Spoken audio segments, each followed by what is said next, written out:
काबा साहब, इख्तलाफी नोट का जिक्र किया गया इस तफसीली फैसले में और बड़ा वाज़ेह तौर पर लिखा गया कि जस्टिस अमीनुद्दीन और जस्टिस नईम अख्तर अफगान का जो अमल है सुप्रीम कोर्ट के जजेस के मनसब के मुनाफी है। और ये भी लिखा गया कि भारी दिल से बताते हैं दो साथी जजेस ने हमारे फैसले से इत्तेफाक नहीं किया।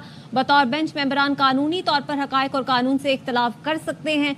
जिस तरीके से जजेस ने इख्तलाफ किया वो सुप्रीम कोर्ट के जजेस के तहम्मुल और शाइस्तगी से कम है। दो जजेस का ये अमल अदालती कार्रवाई और फराहमी इंसाफ में रुकावट डालने की ये कोशिश है। और ये भी कहा गया है कि परेशान कुन बात यह है कि जजेस अपनी राय देते हुए हुदूद से तजावुज कर गए।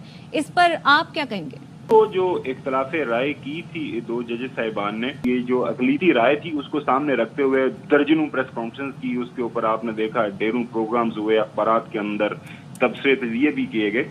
इख्तलाफ राय रखना एक मुख्तलिफ बात। सुप्रीम कोर्ट जब अपनी राय का इजहार कर देता है फिर उसको मानना पड़ता है।